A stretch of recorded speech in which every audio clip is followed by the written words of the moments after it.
এরে আল্লাহর গোলাম এই 4 আমল নিয়ে যদি কবরে না যাও, ইন্তেকালের সময় যখন বিছনায় শায়িত হয়ে যাইবা, যখন আজরাইল আসবে তখন দেখবা মাথা আসমানে, পা গুলো জমিনের ভিতরে, এক হাত মাশরিকে এক হাত মাগরিবে, চক্ষু দুইটা নীল নদীর চেয়েও বড়। চরমনাইয়ের জমিনে কুরআন আল্লামা সৈয়দ ইসহাক রহমতুল্লাহ আলাইহি ডেকে বলে, এ দুনিয়ার মানুষওয়ালারা ভালোভাবে শুনিয়া নাও, আজরাইল ফেরেশতা এমন ভাবে তোমাকে রূহটাকে কবজ করবে, একটা লাঠির ভিতরে আলকাতরা মাইখা যখন তুলার ভিতরে বাড়ি দেওয়া হয়, ওই লাঠিটার সাথে আলকাতরাটার সাথে তুলাগুলো যেমন ছিড়িয়া বিরিয়া চলে আসবে।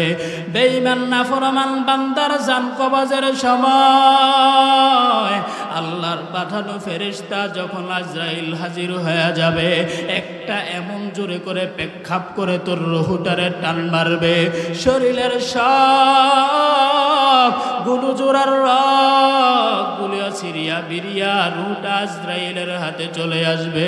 ও দুনিয়ার মানুষ, আর কিভাবে আপনাদের বুঝাবো? আল্লাহর নবী বলেন, জাল কোরআন 1 নাম্বার আমল হলো কোরআন তেলাওয়াত করো, 2 নাম্বার আসসালাতু আইয়ামিনিহি। আরে বান্দা, নামাজ 5 বেলার নামাজ কখনো ছাড়বা না। জুমার নামাজ পড়ো, আসর পড়ো না, এই জুমা আল্লাহ কবুল করে নাই। আসর পড়ো, মাগরিব পড়ো নাই, এই আসর কবুল হয় নাই। আল্লাহর কসম করে বলি, যারা ফজর পড়ছো, জোহর পড়ো নাই, তোমার ফজর আল্লাহ কবুল করে নাই। আমার মায়ার নবী বলেন, যেই আমলের পরে দ্বিতীয়বার আমলের সুযোগ হয়, তাহলে বোঝা যায় আগের আমলটা কবুল হয়েছে। যারা জুমায় মসজিদে গিয়ে ভিড় করো, কিন্তু দেখা যায় আসরে হাজির হও নাই, আল্লাহর কোরআন সাক্ষী, আমার রসুলের কথাগুলো সাক্ষী, একটা কথাও মিথ্যা না, আমার রসুল মিথ্যা বলতে পারে না। আমার নবী বলেন, বান্দা তোমার জুমা কবুল হয় নাই। এরে বান্দা, জোহর না পড়ো, আসর পড়ো না, মাগরিব পড়ো না, এশা পড়ো না, এরপরে বান্দা বারবার জুমায় হাজির হও। আমার আল্লাহ একবারও রাগান্বিত না। আমার আল্লাহ ডেকে বলে, রে গোলাম, আমি আল্লাহ তওবার দরজা খুলে রাখলাম। ইয়া আইয়ুহাল্লাযীনা আমানু তুবু ইলাল্লাহি তাওবাতান নাসুহা। এরে বান্দা, তওবা করো, এমন একটা খাঁটি তওবা করে নাও, যেই তওবার পরে আমি আল্লাহর দরবারে চোখের পানি ছেড়ে কান্না করবা। আমি আল্লাহর দরবারে যদি চোখের পানি ছেড়ে কান্না করতে পারো, বান্দা, তোমার চোখের পানি নাকের ডগায় গালের নিচে আসার আগে আমার আল্লাহ বান্দা তোমার সবগুলো গুনাহ মাফ করে দিবেন। বলেন সুবহানাল্লাহ। রাজি আছেননি? গুনাহ থেকে বাঁচতে রাজি আছেননি? কথা বলে না। তাহলে জুমা পড়ছেন, আসর পড়বেন না, মাহফিল শুনবেন, ফজর পড়তেন না, পড়বেন? আচ্ছা, যারা মাহফিলের বাহিরে আছে, রামপুরের মানুষ কিন্তু অনেক মানুষ, এরা যদি সবাই আসে, আমার মনে হয় প্যান্ডেল ফুলে যাবে। কিন্তু দোকানপাটে অহেতুক সময় নষ্ট করতেছে, কষ্ট করে আসতেছে, অনেক দূর থেকে আসছে, শুধু আপনাদেরকে কোরআন এবং হাদিসের একটু, ওই যে বললাম, প্রেসক্রিপশন বুঝিয়ে দেওয়ার জন্য। ডাক্তাররা তো লিখে দিছে, আল্লাহ তো বলে দিছে, এখন এটা বুঝানোর জন্য। আপনি বুঝবেন কোথায়? বুঝানোর জন্যই তারা এই কষ্টটা করতেছে, আপনাদেরকে আহ্বান করতেছে যে আমার এই প্রেসক্রিপশনটা একটু বুঝে এরপরে আপনি আমল করেন, এরপরে আপনি চলেন। তো এই কারণে ওলামায়ে আহলে হকের প্রত্যেকটা কথা দিল খুলে মনোযোগ দিয়ে শুনবেন। রাজি আছেন তো? শেষ পর্যন্ত থাকবেন। আশেপাশে যারা দোকানপাটে অহেতুক সময় নষ্ট করতেছেন, অনুরোধ জানাবো তারা যেন চলে আসেন। আল্লাহ তাআলা আমাদের এই সকলকে এই কথাগুলোর উপর মেনে চলার তৌফিক দান করুন। ওয়ালহামদুলিল্লাহি রাব্বিল আলামিন।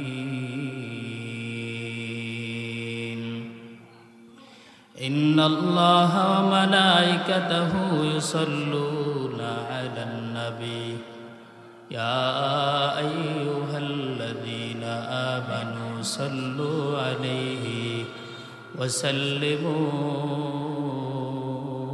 তাসলিমা।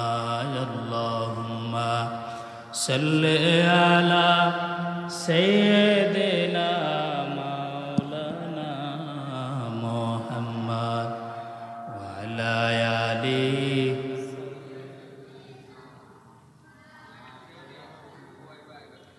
মুহাম্মদ। মুহাম্মদ ने कर कुफ्र को मिटाया, कुफ्र को मिटा कर सदाकत बताया। अल्लाहुम्मा सल्ली अला सय्यिदिना मौलाना मुहम्मद व अला आलिहि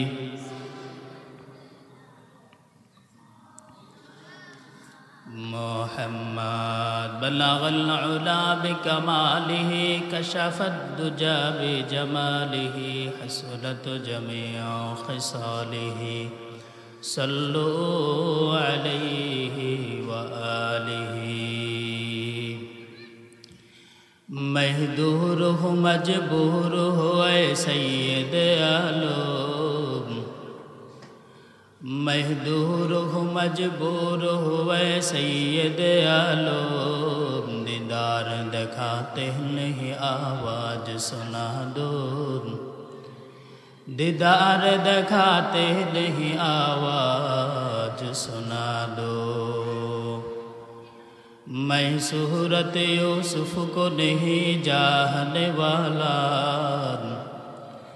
मैं सूरत यूसुफ को नहीं जानने वाला। मैं का इसके मानंद नहीं आशिक लैला, मैं का इसके मानंद नहीं आशिक लैला। मैं आशिक मौला हूँ मेरा इश्क दवाना, मैं आशिक मौला हूँ मेरा इश्क दवाना।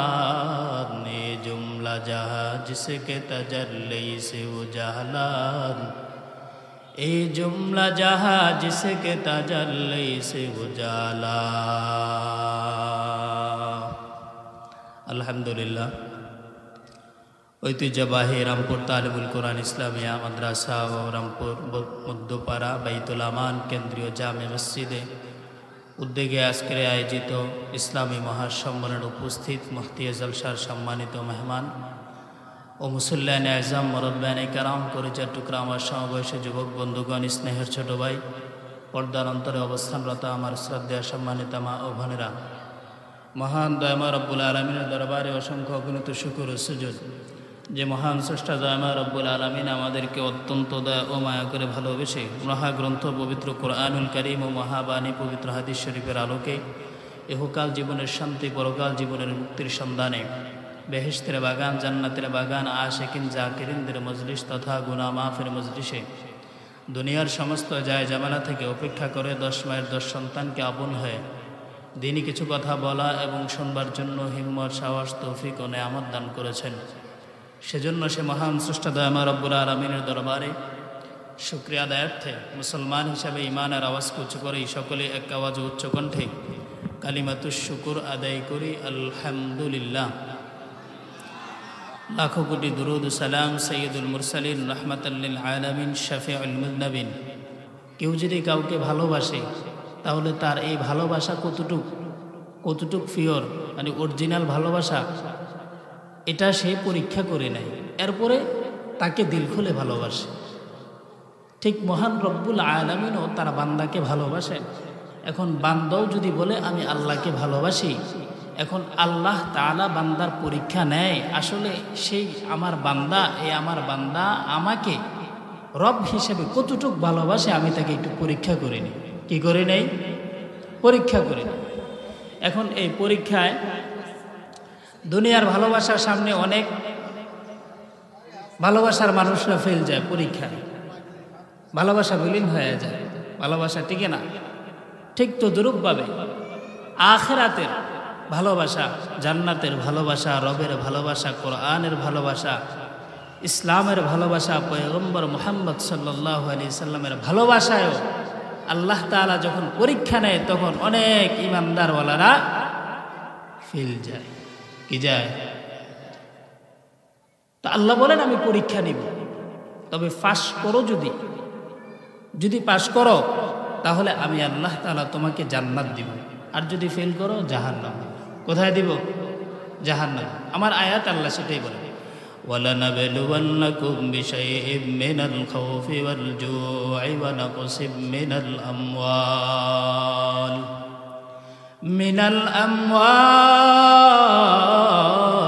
وَالْأَنفُسِ وَالثَّمَرَاتِ وَبَشِّرِ الصَّابِرِينَ।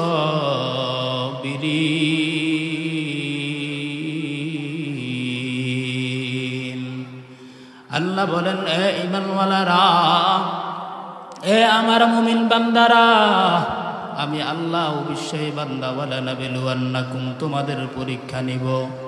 আমি আল্লাহ পরীক্ষায় নিব। বান্দা যদি পরীক্ষায় পাশ করতে চাও তাহলে ফলাফল পাইবা, জান্নাতও পাইবা, আমি আল্লাহর ভালোবাসাও বান্দা তুমি পাইবা। তবে পরীক্ষার মানদণ্ড কেমন হবে? পরীক্ষার ফলাফলগুলো ঘোষণা দেওয়ার আগে আমি আল্লাহ তাআলা প্রেসক্রিপশন দিয়ে দিলাম, এ দুনিয়ার মুমিন বান্দারা, যারা আমি আল্লাহর পরীক্ষায় অংশগ্রহণ করতে চাও, যারা আমি আল্লাহ তাআলার ভালোবাসা পেতে চাও, আমি আল্লাহ তাআলা মাফ কাটি দিয়ে দিলাম বান্দা। কেমন করে আমি আল্লাহ তাআলা পরীক্ষা বান্দা তোমার নিব? আমি আল্লাহ সাজেশন তৈরি করে দিলাম। এই বান্দা শুধু তাই না, আমি আল্লাহ তাআলা ওই সাজেশনগুলো দুনিয়ার মানুষ যখন পরীক্ষা নেয়, দুনিয়ার মানুষ সাজেশন তৈরি করে দেয়, এরপরে সাজেশন তৈরি করার পরও বলে হয় না, এই সাজেশন বুঝায় দেওয়ার জন্য টিচার রাখতে হয় কি হয় না? আল্লাহ বলেন, রে গোলাম, আমি আল্লাহ শুধু সাজেশন তৈরি করি নাই, আমি আল্লাহ সাজেশন তৈরি করে দেওয়ার পরে এই সাজেশনগুলো বুঝায়া দেওয়ার জন্য উলামায়ে কেরাম দিয়ে দিলাম। আমি নবী পাঠায়া দিলাম, জনাবে মুহাম্মদুর রাসূলুল্লাহ সাল্লাল্লাহু আলাইহি ওয়াসাল্লামকে ভালোভাবে বুঝায়া দিলাম, আমার বান্দাদেরকে যেন এই পরীক্ষার সাজেশন বুঝায়া দেয়। বলেন সুবহানাল্লাহ। এরপরে আল্লাহ বলেন, এ বান্দা, যদি নবী না পাও, আমি নবীকে নিয়ে গেলাম, বান্দা এরপরও যেন পরীক্ষায় ফেল না যাও। আমি আল্লাহ, এরপরে আমি আল্লাহ এই ওয়ারাসাতুল আম্বিয়া, ইন্নাল উলামা ওয়ারাসাতুল আম্বিয়া, আমি নবীর ওয়ারিস হিসাবে উলামায়ে কেরামদের পাঠায়া দিলাম। উলামায়ে কেরাম নবীর দায়িত্ব পালন করবে, বান্দারা যেন আল্লাহর পরীক্ষায় অংশগ্রহণ করে ফেল না যায়, পাশ হতে পারে, উত্তীর্ণ হতে পারে, জান্নাত কামাইতে পারে। এই কারণে আমি আল্লাহ উলামায়ে কেরামদেরকে দিয়ে আমি আল্লাহ তাআলা সাজেশনগুলো বুঝাইয়া দেওয়ার জন্য দায়িত্ব দিয়ে দিলাম। এরপরে আমি আল্লাহ ঘোষণা দিয়ে দিলাম, গোলাম, ওয়ালানাবলুওয়ান্নাকুম বিশাইইম মিনাল খাউফ, আমি আল্লাহ বহু জিনিস দ্বারা পরীক্ষা নিব। এক নাম্বার, বান্দা তোমার ভয়ের দ্বারা পরীক্ষা নিব। বান্দা কেমন ভয়? বলে ওয়াজ মাহফিলে যাইতে পারি না। বলে কেন ভয়? বলে কেমন ভয়? বলে দাড়ি রাখা শুরু করে দিব, নামাজ পড়া শুরু করে দিব ভয়। এরে আল্লাহর গোলাম, জিহাদের ময়দানে যেতে পারবো না। বলে কেন? বলে জীবনের ভয়, সন্তানের মায়ার ভয়, স্ত্রীর মায়ার ভয়, ভালোবাসার ভয়। আল্লাহ বলেন, এই ভয় আমি আল্লাহ ভয়ের মাধ্যমে পরীক্ষা নিব রে গোলাম। এরে আল্লাহর গোলাম, কোরআনের কথা বলতে গেলে পুলিশ তোমাকে জেল দিবে, জুলুম দিবে, তোমাকে দণ্ডায়মান করার জন্য পুলিশে জেল হাজতে নিয়ে যাবে। আল্লাহ বলেন, এটা তোমার ভয়, এই ভয়ের মাধ্যমে আমি আল্লাহ তাআলা পরীক্ষা নিব। এরপরে আল্লাহ বলেন, ওয়ালানাবলুওয়ান্নাকুম বিশাইইম মিনাল খাউফি ওয়াল জু। এরে বান্দা, 2 নাম্বার পরীক্ষা নিব ক্ষুধার যন্ত্রণা মুমিনকে দিব। এই ক্ষুধার যন্ত্রণা যদি মুমিন সহ্য করতে পারে, আমি আল্লাহ তাকে জান্নাত দিব। বলে কেমন ক্ষুধা? সাহাবায়ে কেরাম ইসলাম গ্রহণ করার কারণে সাহাবায়ে কেরাম খানা পায় নাই, থাকার জায়গা পায় নাই, একবেলা একটা রুটি খাওয়ার জন্য সুযোগ হয় নাই। আমার মায়ার নবী ক্ষুধার জ্বালায় এত বেশি কষ্ট করেছে। আম্মা জান আয়েশা বলে রাতের আঁধার আমার মায়ার নবী বারবার কান্না করতেছে, একবার ডানে যায়, একবার বামে যায়, একবার ডানে বামে সামনে পিছনে যায়। আয়েশা ডেকে বলে, ও নবী আমার, এই রাতের আধারে আপনি কেন ছটফট করা শুরু করলেন? আমার নবী ডেকে বলে, রে আয়েশা, আমার পেটে বড় ক্ষুধা, খানা নাই, আমি 3 দিন ধরে কিছুই খাই নাই, ক্ষুধার যন্ত্রণা সহ্য করতে পারি না রে আয়েশা, এই কারণে আমি ছটফট করতেছি।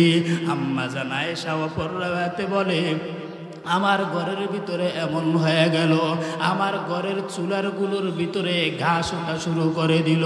বলে ঘাস কেমন করে ওঠা শুরু করলো? বলে বহু মাস হয়ে গেল আমরা রান্নার কাজ করি না, খানার জন্য কোনো কিছু ইন্তজাম করতে পারি নাই, আমার চুলার ভিতরে ঘাস ওঠা শুরু করে দিল। এরে আল্লাহর বান্দা, একটু বোঝার চেষ্টা করো, আখিরি নবী, যেই নবীকে আল্লাহ না বানাইলে দুনিয়া হইতো না, যেই নবীকে আল্লাহ না বানাইলে আদম দুনিয়ায় আসতো না, চন্দ্রের আলো, সূর্যের আলো, চাঁদের আলো, আকাশ বাতাস, নদী নালা, খাল বিল, দুনিয়ার কিছুই তৈরি হইতো না, ওই নবী ক্ষুধার যন্ত্রণা সহ্য করেছে। এরে আল্লাহর গোলাম, আল্লাহ বলে আমি 2 নাম্বার ক্ষুধার যন্ত্রণা দিব। এই ক্ষুধার যন্ত্রণা যারা সহ্য করবে আমি আল্লাহ এদেরকে জান্নাত দিব। 3 নাম্বার আল্লাহ বলেন, মিনাল খাউফি ওয়াল জু ওয়া নাকসিম মিনাল আমওয়াল, আমি আল্লাহ সম্পদের ক্ষতি বান্দাকে দিয়ে দিব। মুমিন বান্দা নামাজ পড়তে যাবে, খেতে ফসল নষ্ট হয়ে যাবে, মুমিন বান্দা নামাজে যাবে, ব্যবসায় উন্নতি হবে না, পাশের দোকানদার নামাজে যায় না, নামাজে না গিয়ে ব্যবসায় লিপ্ত হয়ে গেল, আর মুমিন বান্দা আজান শোনার পরে ব্যবসা বন্ধ করে দিবে। আল্লাহ বলে আমি ব্যবসায় নোকসান দিয়ে দিব, ব্যবসায় মুমিনের ক্ষতি দিয়ে দিব, মুমিন বান্দার ফসল ধ্বংস হয়ে যাবে, আকাশের বৃষ্টির পড়ার কারণে ক্ষেতের ফসল নষ্ট হয়ে যাবে। আল্লাহ তাআলা বলে আমি এই মুমিন বান্দার এটা পরীক্ষা নিব। মুমিন বান্দা যদি বলে না আল্লাহ আমাকে মুসিবতে রাখছে, তাহলে মুমিন ফেল হয়ে যাবে। আর যদি ঈমানটা মজবুত হয় তাহলে বলবে না না, এটা আমার রবের পরীক্ষা, আমি এই পরীক্ষায় পাশ করা লাগবে। আল্লাহ তাআলা বলেন, মিনাল খাউফি ওয়াল জু'i ওয়া নাকসিম মিনাল আমওয়াল ওয়াল আনফুসি ওয়াত থামারাত ওয়া বাশশিরিস সাবিরিন। আল্লাহ তাআলা জানায়া দেয়, এ দুনিয়ার মুমিন বান্দারা, এই ভয়ের ভিতরে যারা ধৈর্য ধারণ করবা, যারা সম্পদের ভয় থাকার কারণে সম্পদ নষ্ট হয়ে গেছে, সন্তান নষ্ট হয়ে গেছে, টাকা পয়সা চলে গেছে, জায়গা জমিগুলো লস হয়ে গেল, আল্লাহ বলেন জীবনের ভিতরে রোগ ধরা শুরু হয়ে গেল, আল্লাহ বলেন এরপরে যারা সবর করবে, ধৈর্য ধারণ করবে, আল্লাহর প্রতি রাজি থাকবে, আল্লাহ বলেন ওয়া বাশশিরিস সাবিরিন, আমি আল্লাহ তাআলা তাকে সুসংবাদ দিলাম জান্নাতের। বলেন সুবহানাল্লাহ। আরে আল্লাহর গোলাম, আল্লাহ পরীক্ষায় নেবে। তাবারাকাল্লাযী বিয়াদিহিল মুলক ওয়া হুয়া আলা কুল্লি শাইইন কাদির, আল্লাযী খালাকাল মাউতা ওয়াল হায়াতা লিয়াবলুয়াকুম। আল্লাহ বলেন তালিয়াবলুয়াকুম, আমি আল্লাহ অবশ্যই অবশ্যই বান্দার পরীক্ষা নিব। আল্লাহ বলেন কেমন পরীক্ষা নিব? আল্লাহ বলেন আইয়ুকুম আহসানু আমালা। এরে বান্দা, আমি আল্লাহ তাআলার দেওয়া হায়াত পাইয়া এই হাতের ভিতরে কি সিগারেট তোলো নাকি হাতে তসবিহ ধরো? আমি আল্লাহ আইয়ুকুম আহসানু আমালা, তোমার উত্তম আমলটার দিকে বান্দা তাকাবো। আমি জবান দেওয়ার পর এই জবান দিয়ে কি আমি আল্লাহকে ডাকো, নাকি দুনিয়ার নাচ গান গানেওয়ালারা শিল্পীদের কথা না স্মরণ করো? আমি আল্লাহ জবান দেওয়ার পরে এটা কি হালাল কাজে ব্যবহার করো নাকি হারাম কাজে ব্যবহার করো? আমি আল্লাহ আইয়ুকুম আহসানু আমালা, আমি আল্লাহ অবশ্যই বান্দা পরীক্ষা নিব। শুধু তাই না রে গোলাম, আইয়ুকুম আহসানু আমালা, ও বান্দা কি কাজে ব্যবহার করো? তোমার সময়, তোমার হায়াত, তোমার জীবন, তোমার মাল, তোমার সময়গুলো কোন কাজে ব্যবহার করে দাও? আমার আল্লাহ অবশ্যই পরীক্ষা নিতেছে। আমার আল্লাহ বারবার তাকায় বান্দার দিকে। বান্দানি আমি আল্লাহ তাআলাকে একবার ডাক দেয়। আমার আল্লাহ বারবার ডেকে বলে, রে বান্দা, একবার আমার দেওয়া কোরআনটা প্রেসক্রিপশনটা খুলে দেখোস না? যদি জান্নাত পেতে চাও কি কি নিয়ম মেনে চলতে হবে, যদি না বুঝো ওলামায়ে কেরাম দিয়ে পাঠায়া দিলাম। ওলামায়ে কেরামের কাছে যাও, গিয়ে বলো, ও ওলামায়ে আহলে হক, আমাদেরকে একটু বুঝায় দেন আল্লাহর কোরআন কি বলতে চায়, আমার রব কি বলতে চায়, আমার নবী কি বলতে চায়, ইসলাম কি বলতে চায়। কোনো বান্দা যদি মনে করে না ওলামায়ে কেরামের কাছে যাওয়ার প্রয়োজন নাই, কোনো বান্দা যদি মনে করে কালিমা পড়েছি মুসলমান হয়ে গেছি, এখন আর ওলামায়ে কেরামের প্রয়োজন নাই, এখন আর প্রেসক্রিপশন বোঝার জন্য কোরআন পড়ার দরকার নাই, এখন আর আল্লাহকে রাজি করার জন্য মাহফিলে যাওয়ার প্রয়োজন নাই। আল্লাহর কসম করে বলি, আল্লাহর কসম করে বলি, কোনো দুনিয়ার কোনো রোগী যদি ডাক্তারের থিওরি না মানে, যদি ফার্মেসি ঔষধ দেনেওয়ালার থিওরি না মেনে ঔষধ সেবন করে, সে যেমন করে আরও বেশি রোগী হয়ে যাবে, সে যেমন করে তার জীবনের ঝুঁকি হয়ে যাবে, যেমন করে কবরের দিকে চলে যাবে। আল্লাহ বুঝাইতে চায়, এ বান্দারা, আমার দেওয়া প্রেসক্রিপশন ওলামায়ে কেরামের কথা যদি না মানো, আর ওলামায়ে কেরামের কথা মেনে যদি না চলো, তাহলে আমি আল্লাহ অবশ্যই জানাই দিলাম, তুমিও জান্নাতের মেহমান থেকে জাহান্নামে যাইবা। বলেন নাউজুবিল্লাহ। আরে আল্লাহর গোলাম, প্রেসক্রিপশন মানা লাগবে নি? কথা কয় না, কথা কয় না, কথা বুঝেন না? বুঝা যাইতেছে? প্রেসক্রিপশন মানা লাগবে না? প্রেসক্রিপশন মানতে হলে কি কিভাবে পালন করবেন? জুমাত বসেন না, বয়ান শেষ হলে আসেন, রাস্তাঘাটে বসে থাকেন। আল্লাহ কি খাস বান্দা, একা তো সিগারেট টানে, এক হাতে বয়ান হয়। আল্লাহর খাস বান্দা, ওলিয়ে কামেল, মুজাদ্দেদে জামান। আর কোরআনও বলে, হাদিসও বলে। আল্লাহ, আহা, আর কিভাবে বুঝায় বলেন স্যার? আচ্ছা, আপনারা যদি জান্নাতি হয়ে যান, আমার ক্ষতি আছে? এই কথা বলে না, ক্ষতি আছে? আচ্ছা, আপনারা যদি জাহান্নামে যান, আমার লাভ হইব? লাভ হবে। তাহলে এই যে বিড়ি, সিগারেট, দাড়ি, টুপির কথা বলি, অনেকে রাগ করে, মানে মনে করতেছে হয়তো হুজুরে দেওয়া আমার পছন্দ করে, কিন্তু এটা বলে না, আহা, হুজুর আমাকে জান্নাতে দেখতে চায়, এই কারণে হুজুর বেশি মহাব্বত করে আমাকে, এই কারণে হুজুর এটা বলতেছে। এটা বুঝে না, বুঝে উল্টাটা, বুঝে কি? কোরআন এবং হাদিসের থিওরি যদি না মানে, কোনো বান্দা যদি মনে করে আমি আল্লাহ তাআলার কোরআন এবং হাদিসের থিওরিগুলো মানব না, বরং আমি কি করব, নিজে নিজে কোরআন এবং হাদিস বুঝে বুঝে আমল পালন করব, জান্নাত কামানো সম্ভব হবে তার জন্য? কথা বলে না, হবে। এই কারণে মায়া নবী সাল্লাল্লাহু আলাইহি ওয়াসাল্লাম বলেন, ইদা উদিয়াল মাইয়িতু ফি কবরিহি জাআল কুরআন ইনদা রাসিহি ওয়াস সালাতু আন ইয়ামিনিহি ওয়াস সিয়ামু আন শিমালিহি ওয়াসাইরুল হাসানাতি ইনদা রিজলাইহি। চার আমল নিয়ে বান্দা কবরে যাও, এই চার আমল ছাড়া কোনো বান্দা কবরে যাইবা না। এই চার আমল ছাড়া যদি কবরে যাও, আল্লাহর কসম কবর তোমায় ছাড়বে না, আল্লাহর কসম ফেরেশতা তোমাকে ছাড়বে না, আল্লাহর কসম করে বলি মালাকুল মউত তোমাকে ছাড়বে না।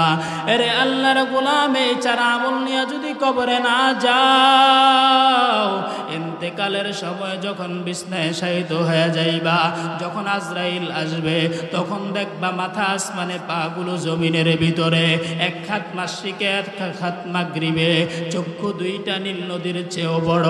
চরমনাইয়ের জমিনে কোরআন আল্লামা সৈয়দ ইসহাক রহমতুল্লাহ আলাইহি ডেকে বলে, এ দুনিয়ার মানুষওয়ালারা ভালোভাবে শুনিয়া নাও, আজরাইল ফেরেশতা এমন ভাবে তোমাকে রূহটাকে কবজ করবে, একটা লাঠির ভিতরে আলকাতরা মাইখা যখন তুলার ভিতরে বাড়ি দেওয়া হয়, ওই লাঠিটার সাথে আলকাতরাটার সাথে তুলাগুলো যেমন ছিড়িয়া বিরিয়া চলে আসবে।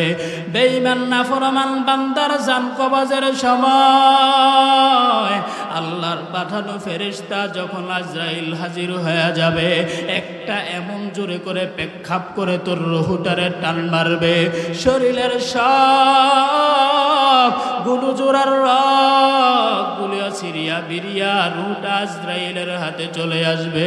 ও দুনিয়ার মানুষ, আর কিভাবে আপনাদের বুঝাবো? আল্লাহর নবী বলেন, জাল কোরআন, এক নাম্বার আমল হলো কোরআন তেলাওয়াত করো, 2 নাম্বার আসসালাতু আইয়ামিনিহি। আরে বান্দা, নামাজ 5 বেলার নামাজ কখনো ছাড়বা না। জুমার নামাজ পড়ো, আসর পড়ো না, এই জুমা আল্লাহ কবুল করে নাই। আসর পড়ো, মাগরিব পড়ো নাই, এই আসর কবুল হয় নাই। আল্লাহর কসম করে বলি, যারা ফজর পড়ছো, জোহর পড়ো নাই, তোমার ফজর আল্লাহ কবুল করে নাই। আমার মায়ার নবী বলেন, যেই আমলের পরে দ্বিতীয়বার আমলের সুযোগ হয়, তাহলে বোঝা যায় আগের আমলটা কবুল হয়েছে। যারা জুমায় মসজিদে গিয়ে ভিড় করো, কিন্তু দেখা যায় আসরে হাজির হও নাই, আল্লাহর কোরআন সাক্ষী, আমার রসুলের কথাগুলো সাক্ষী, একটা কথাও মিথ্যা না, আমার রসুল মিথ্যা বলতে পারে না। আমার নবী বলেন, বান্দা তোমার জুমা কবুল হয় নাই। এরে বান্দা, জোহর না পড়ো, আসর পড়ো না, মাগরিব পড়ো না, এশা পড়ো না, এরপরে বান্দা বারবার জুমায় হাজির হও। আমার আল্লাহ একবারও রাগান্বিত না। আমার আল্লাহ ডেকে বলে, রে গোলাম, আমি আল্লাহ তওবার দরজা খুলে রাখলাম। ইয়া আইয়ুহাল্লাযীনা আমানু তুবু ইলাল্লাহি তাওবাতান নাসুহা। এরে বান্দা, তওবা করো, এমন একটা খাঁটি তওবা করে নাও, যেই তওবার পরে আমি আল্লাহর দরবারে চোখের পানি ছেড়ে কান্না করবা। আমি আল্লাহর দরবারে যদি চোখের পানি ছেড়ে কান্না করতে পারো, বান্দা, তোমার চোখের পানি নাকের ডগায় গালের নিচে আসার আগে আমার আল্লাহ বান্দা তোমার সবগুলো গুনাহ মাফ করে দিবেন। বলেন সুবহানাল্লাহ। রাজি আছেননি? গুনাহ থেকে বাঁচতে রাজি আছেননি? কথা বলে না। তাহলে জুমা পড়ছেন, আসর পড়বেন না, মাহফিল শুনবেন, ফজর পড়তেন না, পড়বেন? আচ্ছা, যারা মাহফিলের বাহিরে আছে, রামপুরের মানুষ কিন্তু অনেক মানুষ, এরা যদি সবাই আসে, আমার মনে হয় প্যান্ডেল পুড়ে যাবে। কিন্তু দোকানপাটে অহেতুক সময় নষ্ট করতেছে, কষ্ট করে আসতেছে, অনেক দূর থেকে আসছে, শুধু আপনাদেরকে কোরআন এবং হাদিসের একটু, ওই যে বললাম, প্রেসক্রিপশন বুঝিয়ে দেওয়ার জন্য। ডাক্তাররা তো লিখে দিছে, আল্লাহ তো বলে দিছে, এখন এটা বুঝানোর জন্য। আপনি বুঝবেন কোথায়? বুঝানোর জন্যই তারা এই কষ্টটা করতেছে, আপনাদেরকে আহ্বান করতেছে যে আমার এই প্রেসক্রিপশনটা একটু বুঝে এরপরে আপনি আমল করেন, এরপরে আপনি চলেন। তো এই কারণে ওলামায়ে আহলে হকের প্রত্যেকটা কথা দিল খুলে মনোযোগ দিয়ে শুনবেন। রাজি আছেন তো? শেষ পর্যন্ত থাকবেন। আশেপাশে যারা দোকানপাটে অহেতুক সময় নষ্ট করতেছেন, অনুরোধ জানাবো তারা যেন চলে আসেন। আল্লাহ তাআলা আমাদের এই সকলকে এই কথাগুলোর উপর মেনে চলার তৌফিক দান করুন। ওয়া আখির দাওয়ানা আলহামদুলিল্লাহ।